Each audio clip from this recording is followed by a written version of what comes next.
অনেকে বলে 3 ভাগ না করলে কোরবানি বাতিল হয়ে যাবে। আজকে আমরা এটার রাইট সলিউশন বের করার ট্রাই করব। বলেন সবাই ইনশাআল্লাহ। মাথায় রাখবেন, আমরা কোরবানি যাই দেই না কেন, এটা আপনার গরু হতে পারে, ছাগল হতে পারে, উট হতে পারে, দুম্বা হতে পারে, হোয়াট এভার ইট ইজ, আমরা যেটাই জবাই করি, আমরা জবাই করি এক সত্তার জন্য।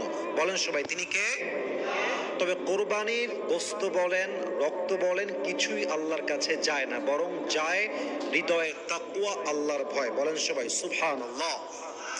মাথায় রাখবেন, এই যে 3টা ভাগে ভাগ করা, এটা ওলামা একরাম বলেছেন এটা আদর্শের পদ্ধতি, এটা খুব ভালো পদ্ধতি, বাট এটা কম্পালসারি নয়, এটা বাধ্যতামূলক নয়। প্রথম ভাগ কি করবেন?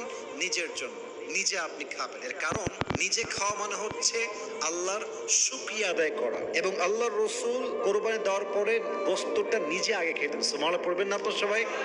1 নাম্বার। 2 নাম্বার হচ্ছে রিলেটিভসদের কাছে বন্টন করা, যারা আত্মীয় আছে তাদেরকে ভাগ বটরা করে দিয়ে দেওয়া। 3 নাম্বার হচ্ছে যারা নিডি, যারা পোর, গরিব, এদের মাঝে দিয়ে দেওয়া। কিন্তু খেয়াল রাখবেন প্রিয় ভাইরা, 3 ভাগ এটা করা, এটা সুন্নাহ পদ্ধতি। এটা এমন না যে আপনি না করলে আপনার কোরবানি বাতিল হয়ে যাবে। It's exactly not like that. তবে মাথায় রাখবেন, আপনি যে আত্মীয়দেরকে দিবেন এটা আত্মীয়দের হক, গরিবকে দিবেন এটা গরিবের হক। আপনি যদি কোরবানি করে সমস্ত গোস্ত ফ্রিজ আপ করে রেখে দেন, ফ্রিজেই রাখেন, আমি একাই খাবো আর কাউকে দিব না, এটা আমার ভাগ, এটা আমার কোরবানি, এটা আমার টাকা, তাহলে কোরবানির হকটা পরিপূর্ণ আদায় হবে না।